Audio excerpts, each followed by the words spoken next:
Assalamualaikum warahmatullahi wabarakatuh. Teman-teman luar sana, jumpa lagi di podcast Siar Om Budi. Apa kabar Nomi?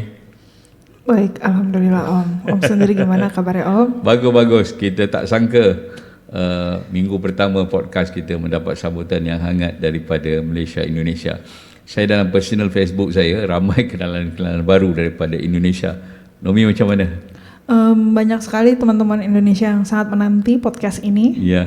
Dan kayaknya ini bakalan jadi booming bentar lagi. Ya.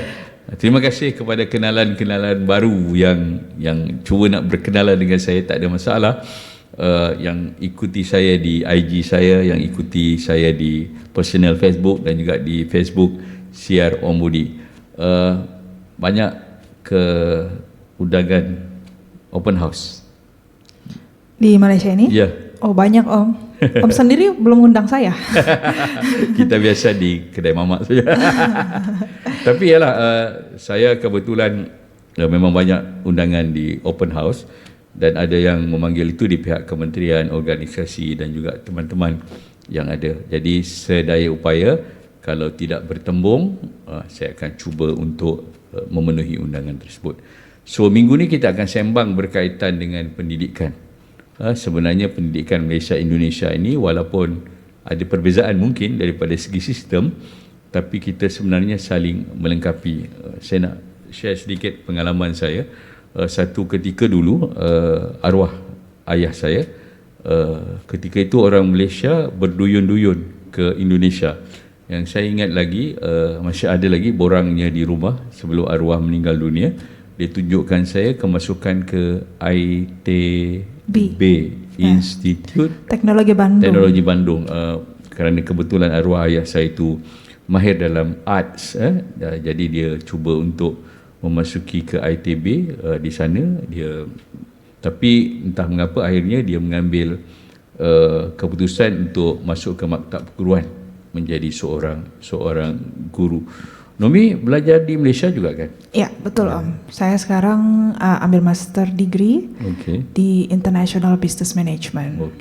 Sebelum itu mungkinnya sebelum itu di... Oh kalau sebelumnya saya juga ngambil undergraduate S1 kalau di Indo bilangnya. S1 di International Business juga. Ya, mana di universitinya? UUM, University Utara Malaysia. Tetapi di kampus Sintok ataupun di Kuala Lumpur? Waktu saya undergrad, Sintok. Waktu saya master, Kuala Lumpur. Mana 4 tahun di sana? 3 tahun setengah? 3 tahun lah. 3 tahun di sana, kemudian buat master di sini. Kami kalau di Malaysia, seperti biasalah, kita ada Tadika, kita ada Tabika, kan, Taman Didikan, Taman Bimbingan Kanak-kanak daripada usia yang muda sebenarnya, iaitu 5-6 tahun, dan dulu kita pakai darjah atau tahun 1 sampai tahun 6. Tahun 1 itu sekitar umur 7 tahun sampai 12, okey. Dan kemudian daripada 13 itu disebut sekolah menengah. Kalau umur 7 sampai 12 itu sekolah rendah. Kemudian sekolah menengah daripada 13 sampai 17. Sekarang ini adalah yang fast track, yang daripada 16 sudah terus ke pendidikan vocational dan sebagainya. Dan kemudian mereka akan ada pilihan ke junior college, ataupun mereka ada pilihan ke politeknik, ke UiTM, ke college MARA dan sebagainya, dan kemudian mereka ambil first degree. Dan kalau ikut sistem itu, ijazah itu mereka boleh habis sekitar usia 22-23. Itu ijazah lah. Kemudian mereka boleh ambil master dan juga PhD dan seterusnya. Di Indonesia bagaimana sistem pendidikan itu? Okey, ini yang di Malaysia, versi Malaysia agak memusingkan ya buat saya. Karena kalau di Indonesia kita pertama ada istilah wajib belajar 12 tahun Om. Wajib belajar 12 tahun. Itu disebut apa?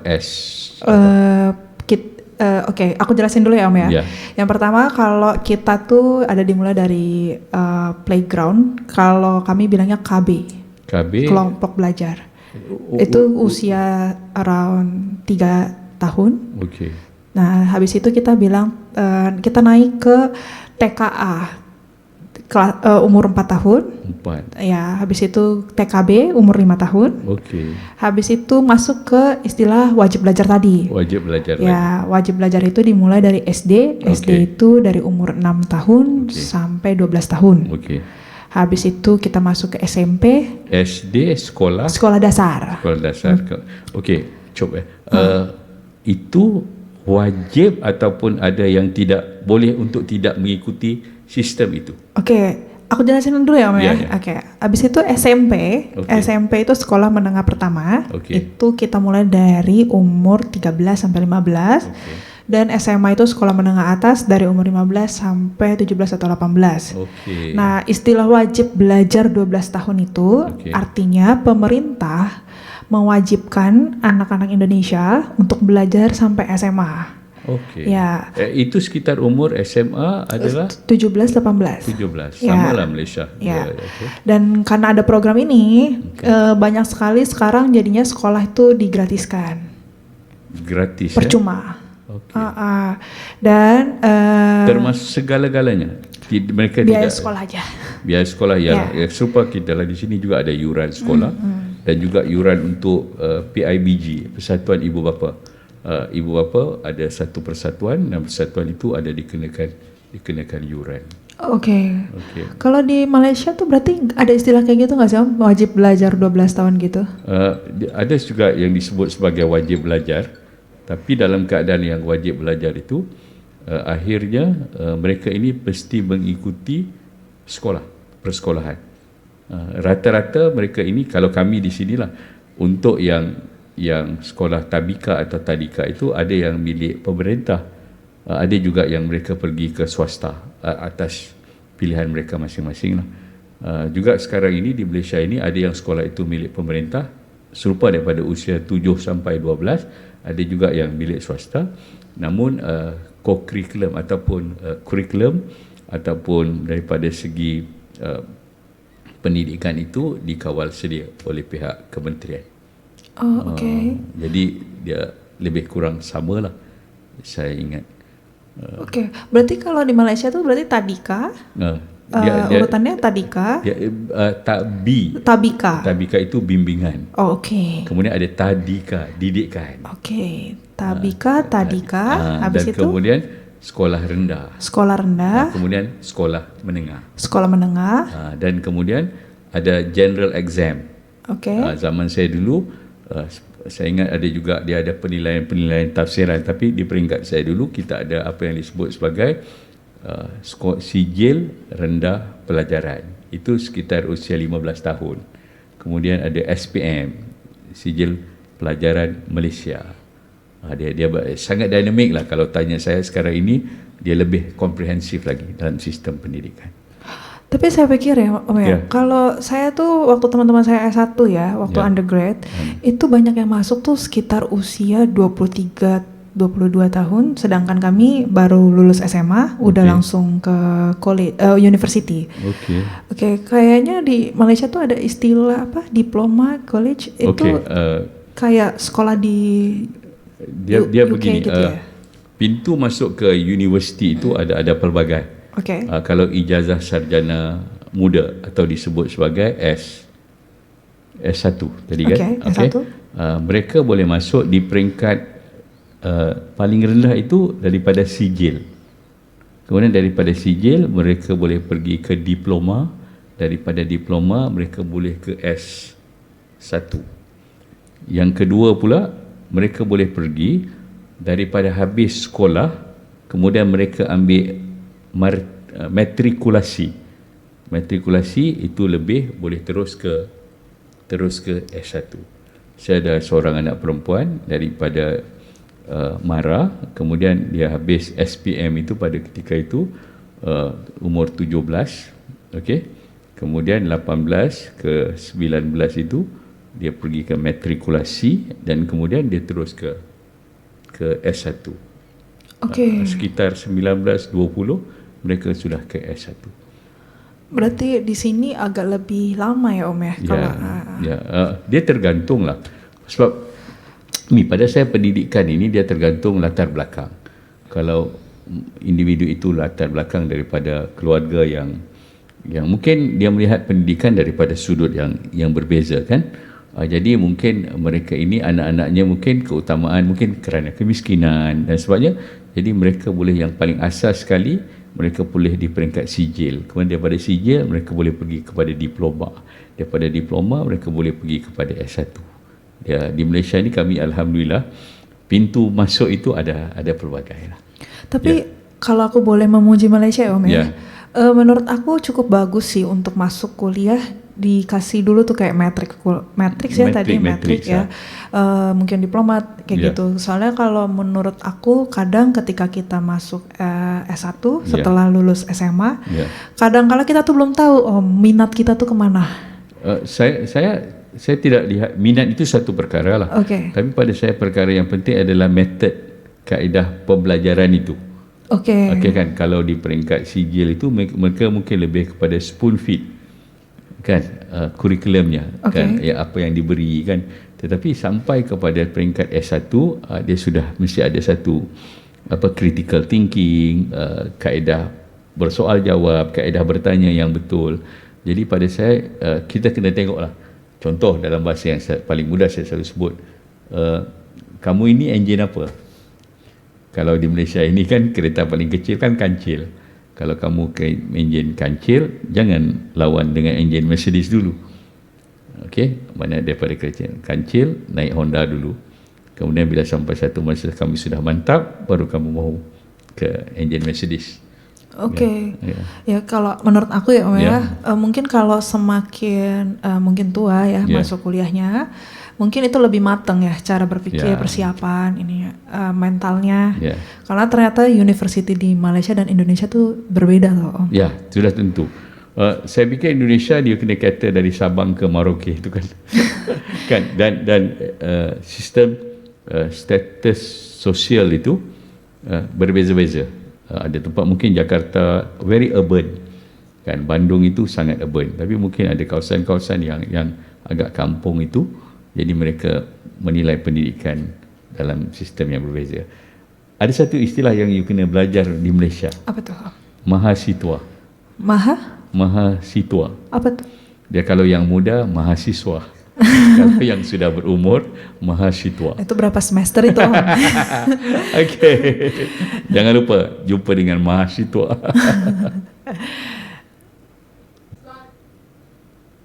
Nomi, saya ini datang daripada kawasan kampung. Kampung saya itu 2 jam daripada Kuala Lumpur. Nama kampung itu Sungai Besar. Alhamdulillah, akhirnya sampai usia 50 tahun saya bergelar punya PhD. Namun saya ini perjalanan saya itu jauh. Saya bermula dengan sijil, diploma, kemudian sarjana muda, kemudian master, sarjana, kemudian kepada PhD lah. Kalau di Indonesia juga sistemnya begitu. Kurang lebih mirip ya Om ya, kalau untuk masalah sistemnya. Untuk S1 tapi kami beda istilah aja kali ya. Ya kalau di sini kan mungkin bilangnya undergrad. Ya, kalau kami bilangnya S1. Master S2. PhD S3. Ya. Jadi beda dan lebih simpel. Di sana ya? Ya, S1, S2 atau S3 gitu S3 aja sih. Lah. Tapi sebenarnya saya ingat dalam kes dahulu memang ramai sebenarnya orang Malaysia yang belajar di Indonesia. Apatah lagi kawan-kawan saya yang ambil mengikuti bidang medik, perubatan, pergigian sebagai contohnya, mereka di Medan, mereka di Jakarta, memang ramai sebenarnya yang ambil belajar di sana. Macam Nomi sendiri, kenapa ke Malaysia? Di sana tidak ada universiti. Jangan gitu.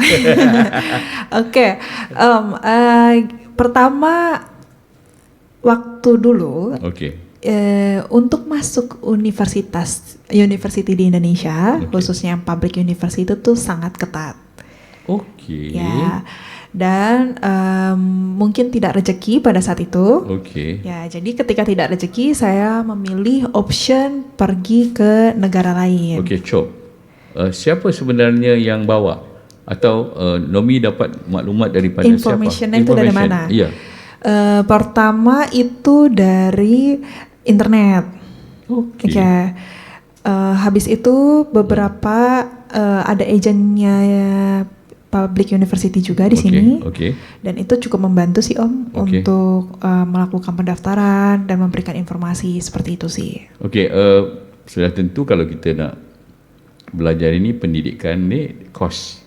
Sama ada daripada segi yuran dan sebagainya. Macam pemerintah di Indonesia, mereka menyediakan loan ke, pinjaman atau personal self funding atau macam mana? Oh, ini belum ada Om.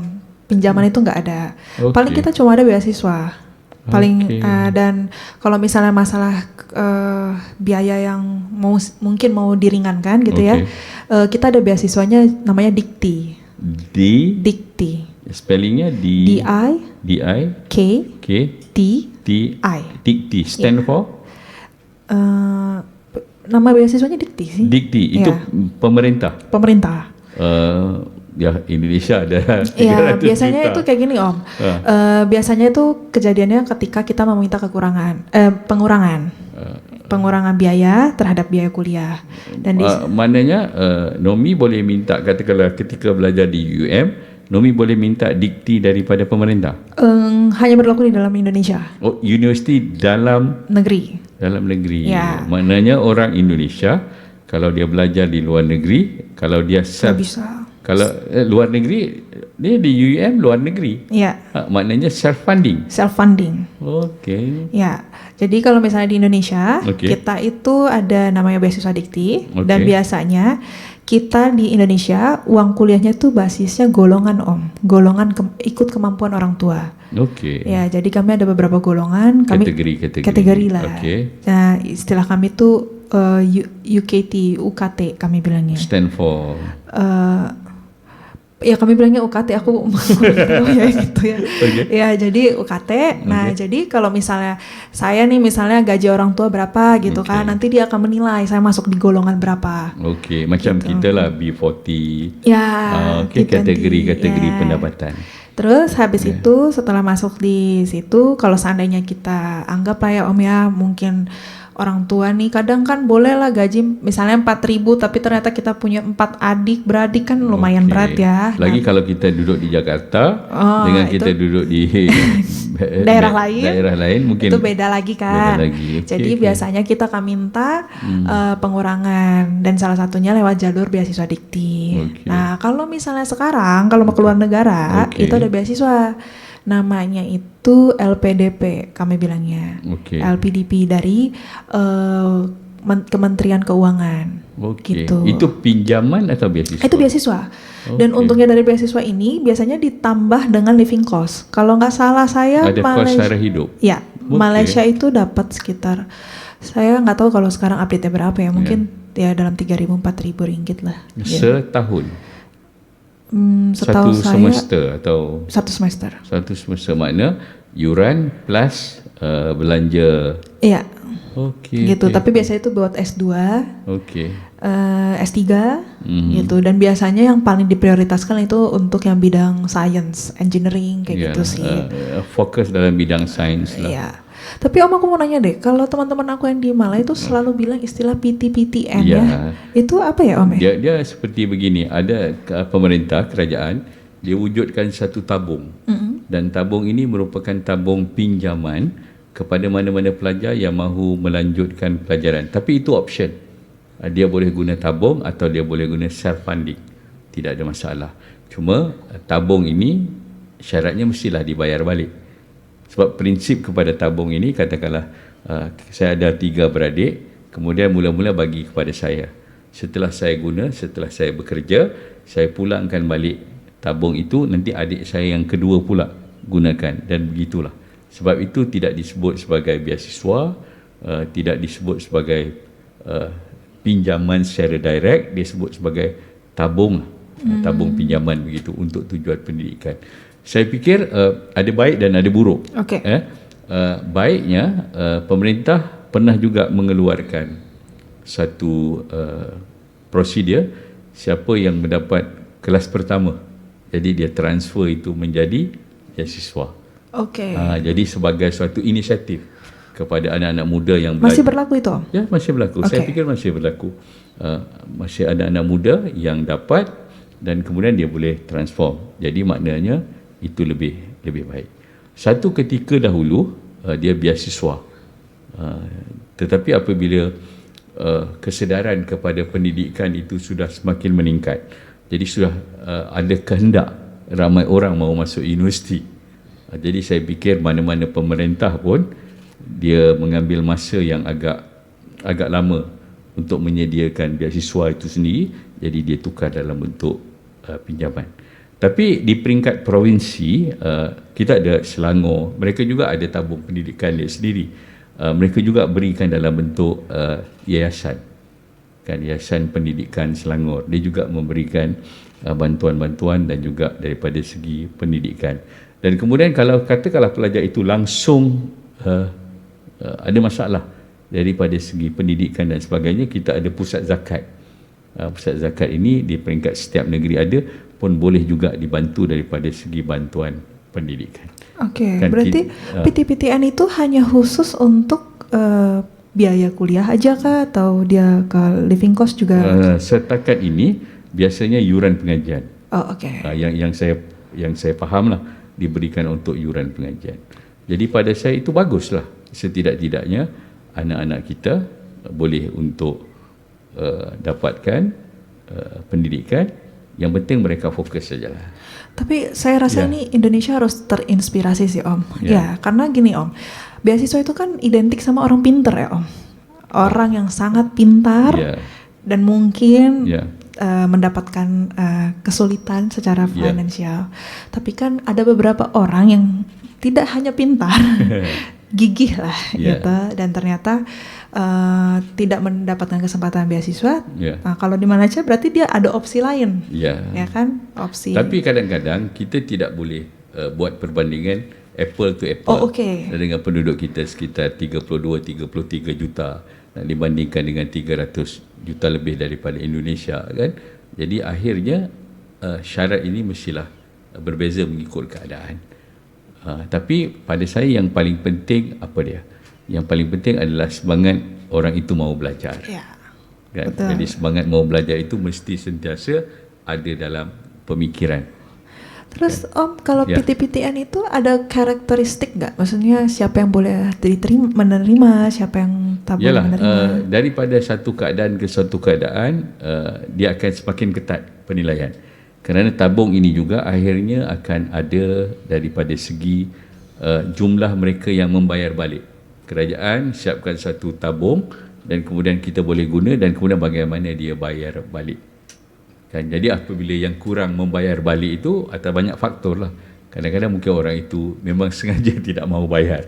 Dia tidak punya kesedaran sosial, ataupun gaji yang didapat ketika dia bekerja itu belum memampukan dia lagi untuk dia membayar balik. Jadi dia akan ada impact kepada berapa tabung lama itu. Kita harus bayar itu? Oh, ini tergantung.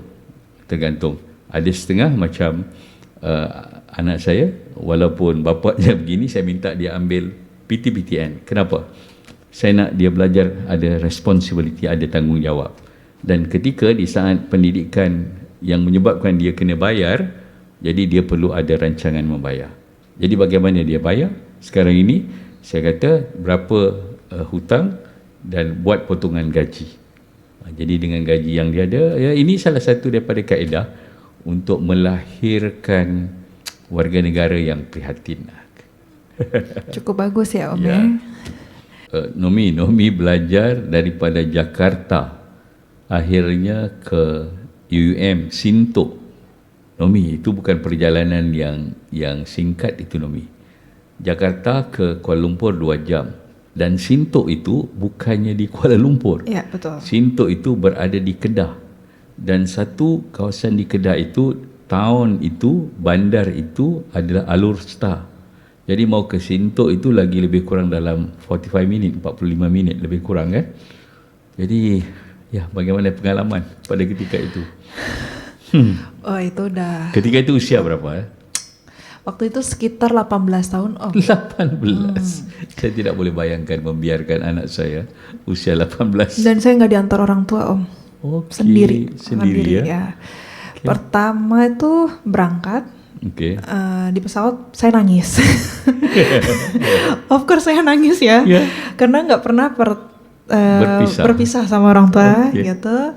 Sampai saya ada waktu itu saya naik pesawat sih Om, ya jadi nggak naik bus. Sampai di Alor-Star. Nanti daripada KLIA ke Alor-Star. Transit atau terus atau stay satu malam? Tidak. Langsung daripada Jakarta ke KLIA? Tidak, daripada Jakarta KLIA. Kemudian daripada KLIA turun pesawat atau tidak? Turun pesawat. Berapa lama transit? 2 jam. 2 jam, kemudian terus ke Alor-Star. Ya. Sampai di sana di Alor-Star dijemput sama senior waktu itu. Oh, ada senior ya. Terus habis itu besoknya matrikulasi ya. Sampai di sana terus pendaftaran atau macam mana? Semua pendaftaran udah settle sih Om. Jadi sebelum kitanya sampai online. Ya, sebelum kitanya sampai semua udah diurus sih. Makna bukan yang mengambil daripada airport bukan universiti ya? Bukan, tapi sebenarnya beberapa university perwakilannya tuh menjemput. Cuma kebetulan waktu itu aku tidak mengikuti rombongan karena aku bukan dari sebuah rombongan tertentu lah. Misalnya kayak Cina tuh kan ada sekumpulan yang dari Cina, alumni. Gitu. Ya, gitu. Ada batch tak? Maksudnya daripada Jakarta tuh ketika dijemput senior ada berapa ramai? Saya seorang. Tapi kalau yang lain ada. Ada. Ya. Menangis lagi di Menangis Om. Pasti menangis Om. Karena kan apalagi waktu saya sampai Om di Alor-Star itu, karena Kuala Lumpur itu kan kayak Jakarta ya. Iya. Tapi waktu saya sampai di Alor-Star tuh dia bukan seperti Jakarta. Dia kota yang sangat kecil. Kalau mau dibandingkan dengan Jakarta ya. Dan ternyata saya alhamdulillah adalah salah satu orang yang bertahan karena banyak sekali orang-orang Jakarta tidak bisa bertahan di sana. Ya. Iyalah Om. Mana ini wanita ini kuat banget ini. Itu nature wanita. Sampai ke sana, pendaftaran dah buat, kemudian masuk bukan matrikulasi, saya ingat itu terus saja kan, first degree kan? Itu mungkin lebih ke arah istilah matrikulasi itu kami bilangnya atau orientation day. Jadi di dalam orientation day itu ya dikenalkan lah ya universitas, terus lagu kebangsaan Malaysia. Sudah hafal ya? Sudah hafal. Lagu. Dia bukan Indonesia tanah air. Itu nanti Om. Khusus nanti untuk acara Persatuan Pelajar Indonesia. Itu nanti kita lagi. Terus. Habis itu lagu Biru Warna, lagu official dari university ya. Terus habis itu ya AdDrop, ya buat subjek ya tentang subjek yang mau dipilih untuk semester itu. Dan habis itu udah sih.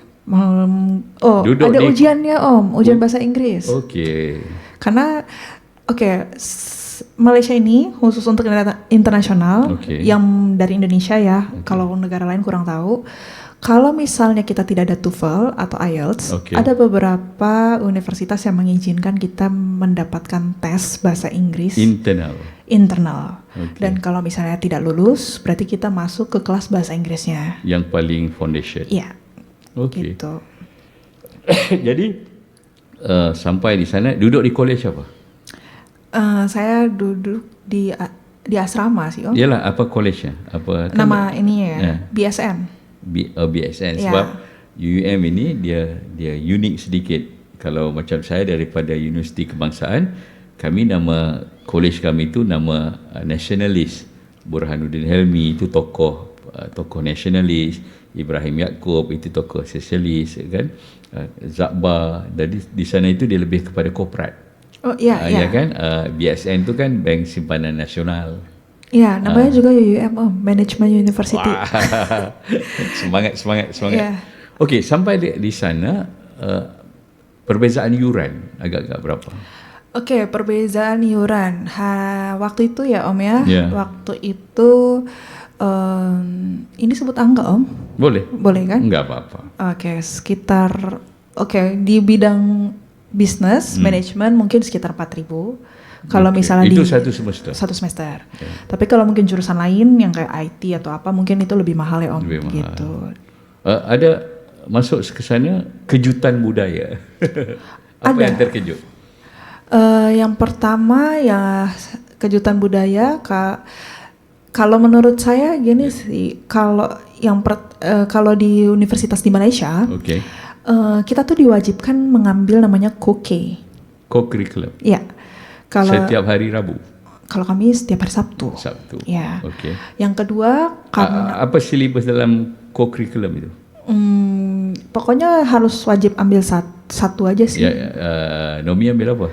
Waktu itu paramotor. Jadi gini Om ya, ini menurut aku ini cukup menarik nih, karena di Indonesia itu kami kalau acara-acara co-curriculum tuh ada. Mungkin istilahnya, tapi nggak hal yang wajib. Tidak wajib. Tidak wajib. Kalau di sini kan diwajibkan. Dan berapa kredit hours ya? Kalau waktu itu 3 kalau nggak salah. 3 kredit hours. Ya. Dan yang jadi masalah, yang jadi hal yang indah selama saya di university ini, paramotor itu adalah olahraga yang sangat mahal Om. Ya. Dan waktu itu saya mikir kalau saya ada di universitas ini, saya harus mengambil kesempatan ini secara maksimal. Dan itu saya belajar sampai saya terbang gitu, dan saya harus jatuh. Karena kan itu olahraga terbang ya, gitu. Jadi itu sangat menarik. Yang kalau di Indonesia kayaknya belum ada deh universitas yang berani. Tapi ketika itu golf juga ada kan? Iya. Kan golf. Jadi pertimbangan saya memilih universitas di Malaysia dibandingkan beberapa negara lain, satu fasilitasnya Om. Fasilitas? Ya, fasilitasnya. Mana Nomi nak sebut fasilitas universiti di Malaysia ini antara yang terbaik yang you rasa? Kalau yang di UUM, yang menarik pertama waktu itu ada go-kart. Go-kart? Ya. Keras banget ini perempuan. Terus habis itu ada juga golf. Ya, ada juga berkuda. Ya. Terus di sana saya lihat dia pusat olahraga ya, atau pusat sukannya itu cukup bagus karena menyediakan kayak sepeda, terus habis itu ada bulu tangkis, terus untuk swimming poolnya juga dia sekelas untuk atlet Olympic size. Ya. Jadi menurut saya kayaknya kalau di Indo untuk dapetin universitas seperti ini biayanya udah pasti mahal banget. Facilities. Ya. Saya bila Nomi menitiskan air mata ketika dalam pesawat, sebenarnya saya fikir semua anak muda begitu. Saya memulakan pendidikan saya di Politeknik saja, Politeknik Kota Baru Kelantan, di negeri Kelantan. Tetapi Politekniknya pada ketika itu dia sebut Politeknik Kota Baru. Perjalanan daripada Sungai Besar itu ambil masa lebih kurang 6 ke 7 atau 8 jam. Di sana saya menjangkakan Politeknik ini berada di Bandar Kota Baru. Rupanya dia berada 24 km daripada Bandar Kota Baru. Maknanya cukup jauh lah. Cukup jauh. Itu satu perkara. Dan satu ketika Politeknik saya ini, saya masuk Politeknik itu tahun 1990. Nomi sudah lahir atau belum? Belum. Terawang-awang. Orang tua saya pun belum bertemu. Jadi saya ini minatnya menonton filem bioskop, wayang gambar. Dan pada ketika itu di Kelantan ini berlaku perubahan pentadbiran kerajaan. Daripada satu parti kepada satu parti lain. Dan parti lain itu banyak memberikan pandangan-pandangan yang berbeza kepada apa yang kita ada di Kuala Lumpur. Jadi tiba-tiba programnya jadi beza. Ketika itu kita anak muda, konsert itu sebahagian daripada keseronokan kita, tiba-tiba dia jadi berbeza. Tetapi akhirnya pun sama juga. Saya pernah ke UUM daripada Politeknik saya, iaitu mereka buat hari terbuka dan saya datang. Dan saya itu daripada main road masuk ke dalam itu sekitar dalam lebih kurang dalam 3 km lagi. Jadi Nomi bayangkan sebagai budak kampung, tiba-tiba kita ada suatu environment kita pokok getah. pada ketika itu. Saya ingat UUM kurang lebih sama kan? Ya. Kan? Cuma ada monyetnya nggak Om? Monyet di universiti ni mereka, saya fikir dia intelek lah, Ya. kan, sebab dia monyet yang masuk universiti. Jadi kalau dia pergi ke bilik student, dia pandai pilih makanan. Jadi dia pilih makanan yang mahal-mahal. Jadi memang pengalaman pertama kalau kita pergi dekat universiti ini, berapa lama ambil masa untuk sesuaikan? Saya waktu itu mungkin ada kali 3 bulan. 3 bulan Untuk menyesuaikan diri ya Om Ya. ya. Karena pertama otomatis jalannya jauh, jalan kaki kan, lebih sering jalan kaki. Oke. Terus ada bus, Oke. bus yang disiapin juga. Oke. Kita pikir jam segini on time gitu kan, ternyata pas kita udah nyampe udah ketinggalan bus gitu. Ataupun busnya penuh. Iya, ataupun busnya penuh, kita nunggu lagi yang lain, lama lagi gitu kan. Jadi itu penyesuaian sih Om. Yeah. Terus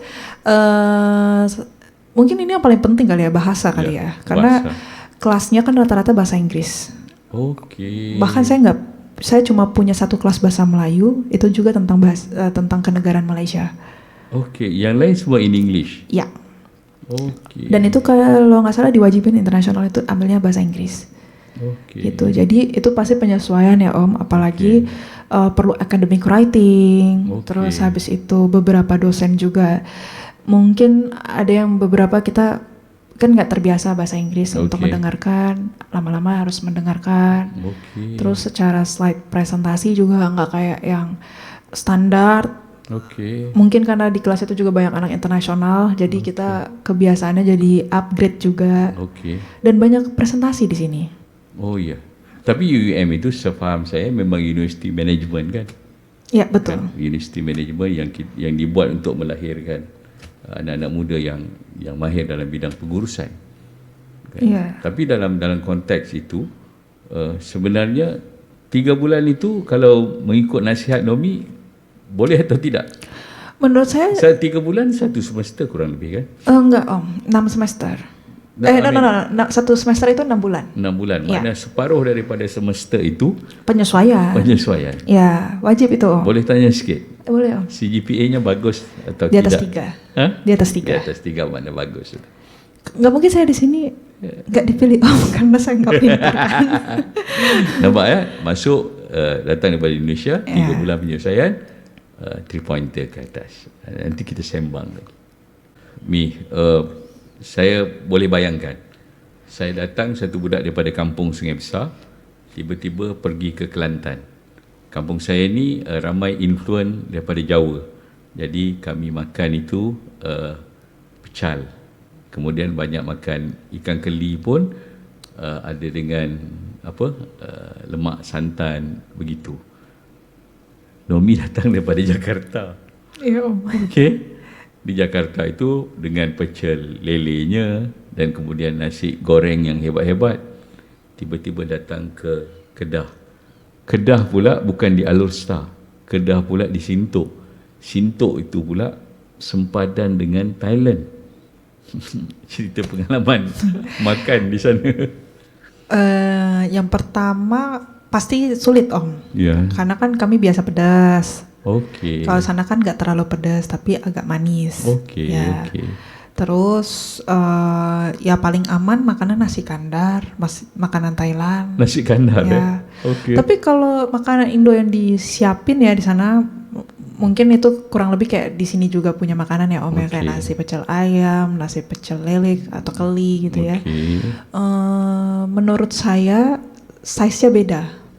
Maksudnya? Kalau di Indo kecil Om, kalau di sini besar. Pecel. Iya lele, dia ikan lelenya. kelinya. Iya lelenya besar, ayamnya besar.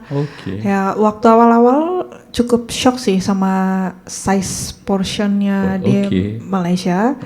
Apalagi yang di Kedah sana. Terus mungkin kalau di sini, kalau di Indo kita pakai lalapannya kan daun kemangi. Kalau di sini rata-rata timun. Kol gitu. Dia punya ulam-ulamannya. Iya ulam-ulamannya. Gitu. Jadi terkejut. Pasti terkejut. Saya dulu bahkan sempat yang makan sehari sekali, karena adjustment makanannya tuh makan ini nggak cocok, makan ini nggak cocok. Okey, ketika jumpa senior tak ajar. Ya ajar, dan bahkan beberapa Om, saking kita susahnya mendapatkan makanan yang taste-nya kita, kadang kita tuh request ke juru masaknya. Tukang masaknya? Iya, tukang masak. Tukang masak kedai itulah? Iya. Jadi apa perbualannya? Kayak waktu itu tuh, kita ada satu kedai di dekat UUM. Terus kita mau ada menu ayam cabai hijau. Kita yang bagi tahu berapa banyak cabai hijaunya untuk bisa diterima sama kami.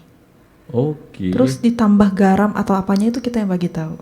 Dan itu tuh cerita yang cukup terkenal di kalangan anak-anak Indo di sana.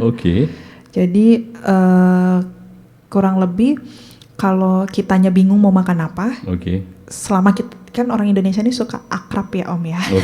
Jadi kita request. Gitu. Jadi itu pembelian backdoor. Iya, pembelian backdoor.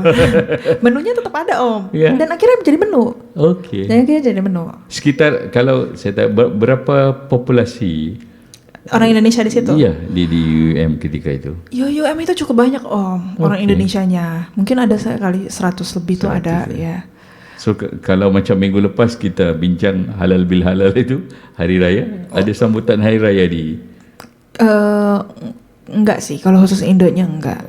Tapi kayaknya mungkin bergantung dari Persatuan Pelajar Indonesianya sih. Ini tergantung dari exco-nya lah. Akhirnya apa makanan yang boleh dimakan sekarang? Makanan Kedah, laksa ke apa ke? Kalau bihun, sup utara itu. Bihun sup utara yang kuning itu? Iya, itu boleh. Itu boleh. Itu the best. Itu the best ya. The best kerana sambal merahnya atau kerana apa? Mungkin spice-nya, bumbunya cocok. Mungkin gini Om, kita kan mau cari bakso susah ya di sana ya. Tidak seperti mungkin di Kuala Lumpur. Masak juga nggak boleh di universitas. Kan nggak boleh di dalam asrama, di dorm itu nggak boleh. Kalau kita nyuruh atau minta tolong sama juru masak belum tentu juga paham gitu. Jadi ya bihun sup utara itu menggantikan lah. Ikan Kalau nasi lauk apa? Nasi paling ya ayam, keli gitu. Tapi aku suka ini Om, western food ya di sana. Kenapa? Satu murah Om. Murah ya. Ya, kalau kita kuliah di Indo, mau makan western food, itu sudah pasti kita golongan orang kaya. Ya, saya kan bukan yang kaya-kaya. Kayangan bawah sedikit lah. Berkecukupan. Apalagi dia makanan western food ya. Ya, chicken chop. Itu murah banget Om. Dalam 8 ringgit. Ya, 8 ringgit. Sekitar berapa rupiah kalau di Indonesia? Mungkin hari itu mungkin 25.000. 25.000. Ya. Tapi perasan tak, tiba-tiba di UUM tiba-tiba goreng pisang cheese. Enggak pernah dengar kan di Indonesia itu dia sangat popular kan, goreng pisang letak atasnya ada cheese. Kan di sana tidak ada jual di UUM. Ada. Cuma maksudnya yang kayak spesifik name-nya aku nggak tahu. Tapi kalau di sana tuh malah justru yang paling terkenal tuh dimsum. Dimsum. Ya, karena mungkin perbatasan dengan Thailand. Jadi banyak banget orang-orang yang mungkin terinfluence dengan budaya Thailand. Jadi dimsum. Ya, dimsumnya itu the best Om. Sampai sekarang itu masih jadi top seller sih. Top seller di sana. Nomi berada di sana. Kemudian macam mana tiba-tiba pandangan orang pelajar, student. Saya ini orang Malaysia. Tiba-tiba ada satu cewek Indonesia datang di kuliah di UUM. Penerimaan mereka orang Malaysia. Kalau khusus orang Malaysianya, welcome banget Om. Welcome. Dan mungkin ini enaknya ya Om ya, karena kita orang Indonesia, kita bisa berbaur dengan yang race Melayu, race India, race China sini. Terus international studentnya juga. Jadi sangat menguntungkan menjadi warga negara asing sebenarnya untuk studi di Malaysia ini. Kerana kawan-kawan tu welcome. Ya, welcome dan helpful. Kalau daripada segi presentation di kelas, kan biasa kita ada group group discussion, presentation, dia biasa akan mix kan. Ya, betul. Mix itu tidak jadi masalah. So far enggak sih Om. Ya. Ya, tidak jadi masalah. Justru malah saya sendiri kalau bisa kita nggak usah setim sama Indonesia ya, karena kita udah terlalu jauh. Maksudnya kita udah kuliah di luar negeri ya. Mix new friends. Ya. Dan biasanya sering ini sih Om, sering kita nggak cuma tentang presentation. Kadang kita ikut organization yang bercampur semua orang kayak ISEC. Oh ISEC, oke. Ya. Terus habis itu banyak program keusahawanan kan? Ya. Terus habis itu kadang program dari DPP atau college. Ya, kita juga ikut gitu. Ada nggak persatuan pelajar Indonesia di UM? Ada. Formal atau tidak formal? Formal. Oh, formal ya? Ya. Itu dinaungi under ISS, International Student Society. Oke. Ya. Biasa aktivitinya? Banyak Om, mungkin kayak konser, bukan konser kali ya, festival. Seni. Ya. Kalau sambutan Hari Kebangsaan Indonesia? Biasanya ada tapi nggak ramai Om, karena kan kadang itu bertepatan dengan mid semester biasanya. Ya. Biasanya mid semester Nomi akan pulang. Biasanya kalau semesteran saya kalau nggak pulang part time. Ya. Melakukan kerja-kerja part time. Ya. Antara yang pernah dia buat? Ini apa? Service pelayan. Apa? Waiters. Dia pelayan di restoran. Ya, di restoran. Mi datang Malaysia. Tidak ada cowok-cowok lelaki Malaysia yang cuba berkenalan dengan rapat. Ada. Dari Sabah Sarawak paling. Kenapa? Ya paling dari Sabah Sarawak. Kalau dari kalau dari orang yang dari Semenanjung Barat. Malaysia Barat ya. Ada, tapi mungkin hari itu nggak terlalu fokus ngelihat mereka. Sabah Sarawak mungkin masih lebih masuk ke saya. Ya. Kerana mungkin percakapannya lebih kurang. Enggak juga sih. Karena mungkin kita biasanya agak bercampur dari segi sosial. Terus Sabah Sarawak tuh lebih suka bicara deep talk ya. Yang saya lihat, dan karena kan beberapa race yang saya lihat ya di Malaysia itu mungkin ada beberapa hal yang tidak bisa dibicarakan. Nah kalau untuk Sabah Sarawak dia lebih open. Ya. Maknanya topik perbualannya lah, topik naratif perbualannya. Ya. Kalau begitu tidak ada ke?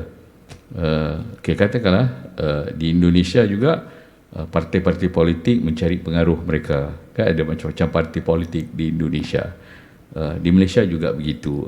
Nomi tidak pernah di-approach oleh mana-mana parti politik di Indonesia ataupun di Malaysia? Mungkin belum ya Om ya.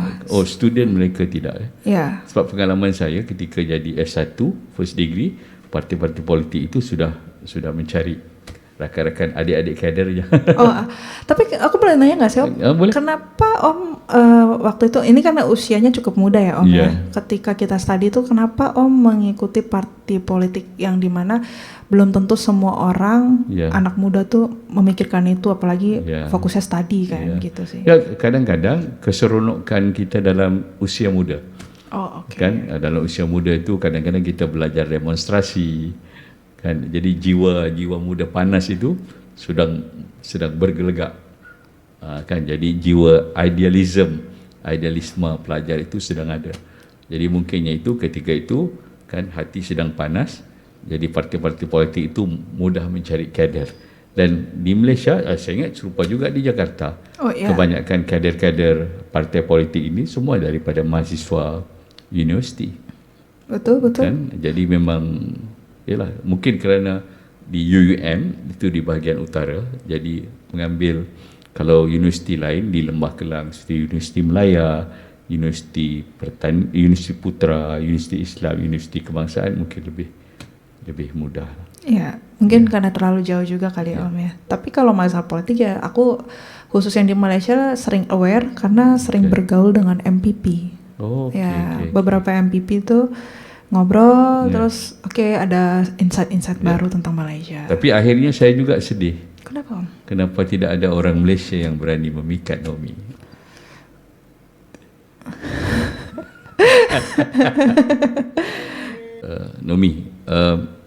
Nomi akan berkawan pengalaman dengan pelajar international satu bab, kemudian pelajar Malaysia satu bab. Pengalaman Nomi dengan pelajar international ini, pelajar mana yang paling nakal sekali? Kayaknya nggak baik deh sebut ini Om. Ya, enggak, pada saya tidak ada apa-apa. Ini nakal itu kan macam-macam kategori. Kategori apa yang Om inginkan? Yang kadang-kadang dia suka bergurau, kuat, tidak fokus. So pengalaman Nomi sebenarnya. Kalau pengalaman yang kayak gitu mungkin dari Afrika. Ya. Mungkin kerana kita tidak faham budaya. Iya. Dan kalau di Malaysia ni kita kan lebih kurang makannya apa. Ya, kalau misalnya yang internasional, sebenarnya so far so good ya Om ya. So far so good. Tapi kalau misalnya beberapa country mungkin ada budaya dan adab yang berbeda. Gitu. Mungkin mereka lebih harsh, lebih kasar sedikit mungkin. Mungkin bukan lebih kasar Om. Misalnya contohnya gini. Ketika mereka misalnya bercanda, flirting. Mengurat lah. Apa bahasanya? Mengurat. Mengurat. Mungkin beberapa orang tidak senang digituin gitu. Apalagi kita dengan budaya yang sangat Asia ya. Contoh perkataan I love you lah. Atau misalnya kalau diulang yang terlalu itu sudah tidak ada value. I hate you loh jadi. Ya, tapi kalau misalnya kalau mereka mungkin dengan budayanya dengan perkataan dan flirtingnya atau apa, sebenarnya itu cara untuk merapatkan kita punya pertemanan. Tapi bergantung kepada budaya mereka. Dan itu penerimaannya cukup lama Om. Misalnya kayak saya nih, saya bisa berpikir itu mungkin sexual assault misalnya gitu kan. Tapi setelah saya pikir-pikir, dia kan sama saya beda culture, raise up-nya pasti berbeda, budayanya pasti berbeda. Kayak gitu sih. Tapi selama nggak mengganggu pendidikan sih nggak ada masalah. Dan tidak ada body touch pada saya. Mungkin kadang-kadang mengisi ruang keluarga jauh kan. Jadi that's the way, mungkin itu cara mereka untuk berteman dengan lebih akrab. Ya, betul. Ming, agaknya kenapa di peringkat awal tadi Nomi sebut belajar di Malaysia kerana tempat universiti awam milik pemerintah di Indonesia itu terlalu kompetitif. Ada sebab lain kenapa saya fikir ramai penduduk mahasiswa Indonesia belajar di Malaysia. Agaknya apa tarikan utama dia? Mungkin dari segi biaya Om. Biaya, maksudnya lebih murah. Kita bahas lebih murah tuh menurut saya kalau secara angka kurang apple to apple ya. Tapi kenapa saya selalu akan berkata ini lebih murah? Pertama, kalau di Indonesia untuk mendapatkan kelas yang full bahasa Inggris atau full English itu tuh sudah setara dengan international university school lah ibaratnya gitu. Jadi mungkin dengan adanya kelas yang seperti itu biayanya pasti lebih mahal. Ya mungkin istilahnya kalau di Malaysia mungkin 4.000 ringgit. Mungkin kalau kita di Indonesia untuk dapetin kelas yang full English ya. Dan with facilities. With facilities mungkin sudah 30.000. Ya, soalnya saya sempat kuliah di Indo juga. Ya, dan biayanya juga lebih mahal daripada di sini, 2 kali lipat. Ya, yang mungkin tidak ada kelas tidak ada facility swimming pool. Minimum lah. Ya, terus misalnya golf gitu nggak ada. Tinggi banget seleranya. Ya.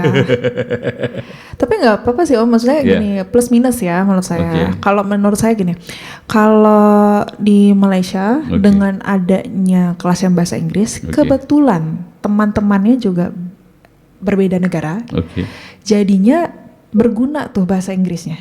Daily life-nya juga berguna.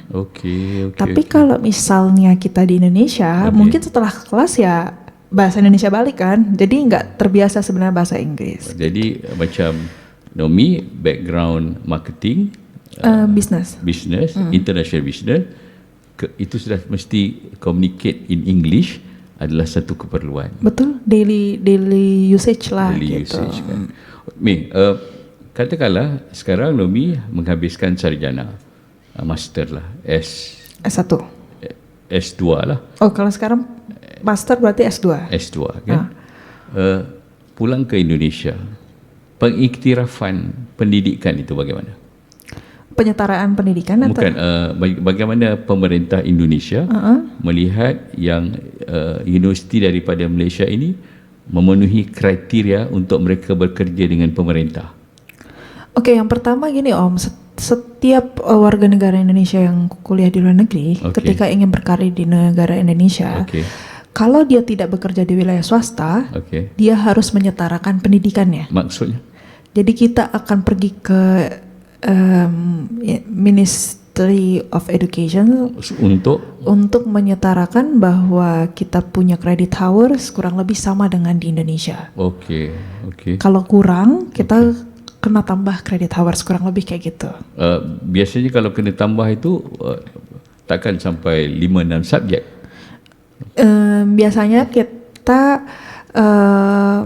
dari awal sudah di briefing kadang-kadang dari senior. Nah kebetulan universitas saya sudah penyetaraan sesuai dengan credit hour yang diminta dari Indonesia. Maknanya di peringkat UUM mereka mesti ada satu knowledge untuk hal ini. Knowledge satu, saya fikir satu standard thinking supaya apa yang dicadangkan dalam pendidikan itu at least setara dengan keperluan negara Indonesia.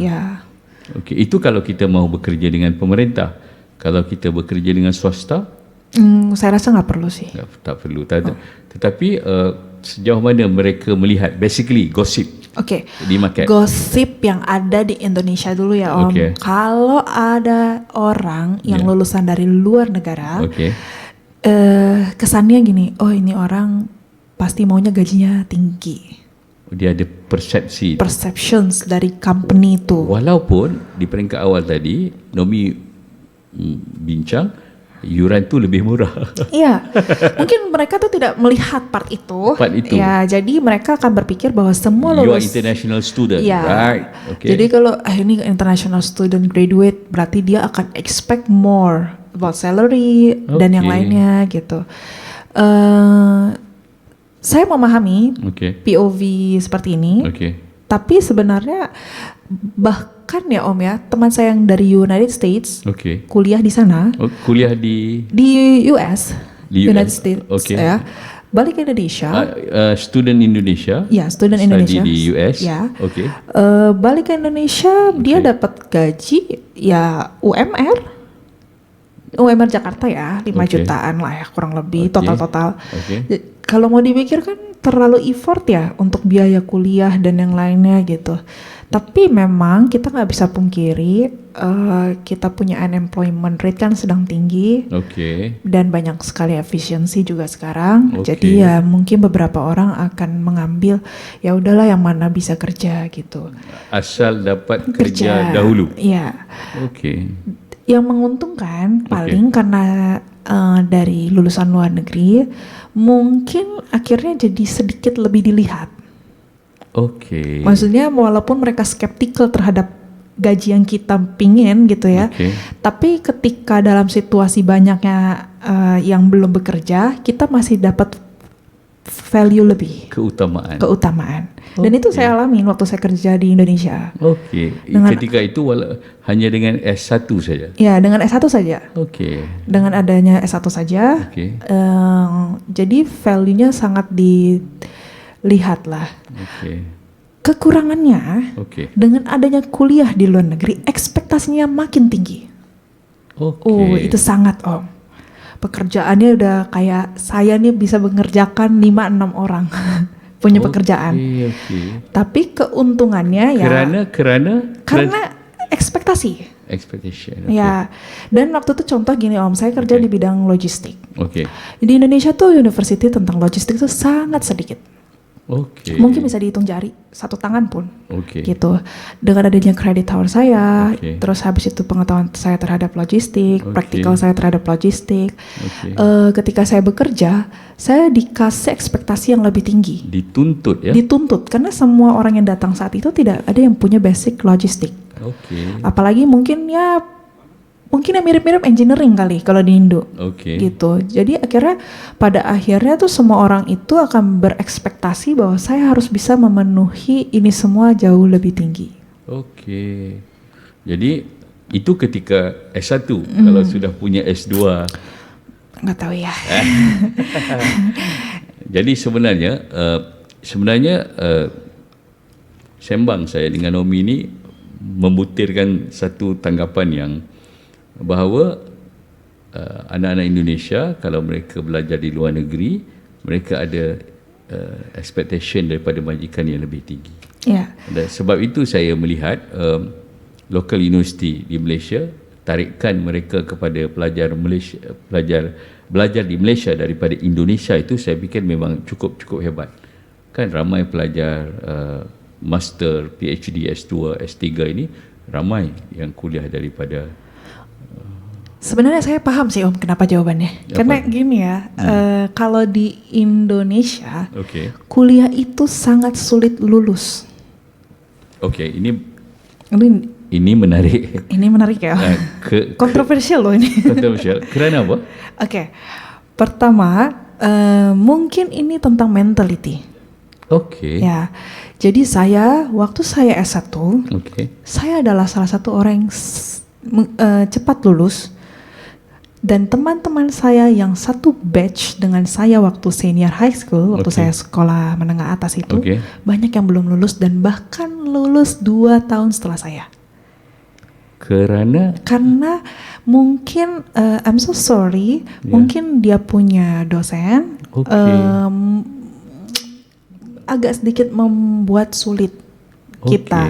Saya paham mungkin beberapa dari mereka mau kita menjadi lulusan yang baik secara akal budi dan juga mentality. Secara natural lah. Ya, mentality juga.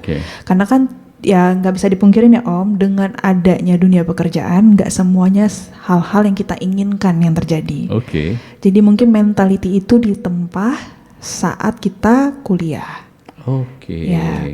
Maksudnya daripada segi philosophy of education, at least di Indonesia itu dia tekan bahawa belajar itu persediaan mesti A. Selepas itu barulah mereka boleh keluar di dunia pekerjaan. Ataupun mungkin modul-modul yang disediakan itu memang sangat mencabar untuk anak muda. Mungkin tambahannya gini sih Om, kalau di Malaysia nih bukan kita yang cari dosen atau lecture, tapi lecture yang cari kita. Iya, jadi kalau di Indonesia pendekatannya malah jauh berbeda. Kita yang mencari lecture. Nah, yang sulit dari mencari lecture, ya mungkin dia ada dengan tidak ada. Dia ada, tak ada, gitu. Dan itu jadi menghambat mahasiswa itu untuk lebih mencabar. Ya, untuk lulus. Gitu. Jadi mungkin kenapa balik ke pertanyaan Om, kenapa sih S2 banyak orang ambil master atau PhD di luar negeri gitu ya? Lebih ke arah karena ya mereka ketika study being welcome, dan mungkin calculation secara misalnya kita bakal lulus sekian lama gitu, itu biasanya lebih terjadi gitu. Maknanya expectation habis. Ya. Maknanya belajar di Indonesia sangat mencabar. Saya harus akuin sih Om, mungkin kalau saya yang dari luar negeri S1-nya ketemu S2 di Indo, mungkin saya perlu adjustment banyak hal. Tapi di UM hanya adjustment 3 bulan. Kalau balik sekarang nih master nih nggak perlu adjustment, saya sudah pro. Okey kawan-kawan Indonesia, jom datang Malaysia belajar. Boleh jumpa Nomi, boleh jumpa saya. Ya. Okey Nomi, kita seru. Kita jemput kawan-kawan kita yang berada di Indonesia untuk kuliah di Malaysia. Selain daripada sistem pendidikan kita yang punya penyetaraan antara Malaysia dan juga Indonesia, kita juga punya nilai budaya yang tidak jauh berbeza. Nomi sebut tadi dalam tempoh 3 bulan sudah boleh menyesuaikan diri dengan hidup di Malaysia. Dan kawan-kawan yang di luar sana, saya juga baru-baru ini dilantik sebagai ahli lembaga pengarah Open University di Malaysia. Jadi kawan-kawan Indonesia yang bekerja di Malaysia yang mahu meningkatkan pendidikan, jangan lupa daftar di OUM, kerana hanya pendidikan saja yang boleh mengubah nasib keluarga. Jangan lupa like, jangan lupa share, jangan lupa komen podcast kita. Subscribe juga. Ya, jumpa lagi dalam podcast kita minggu hadapan.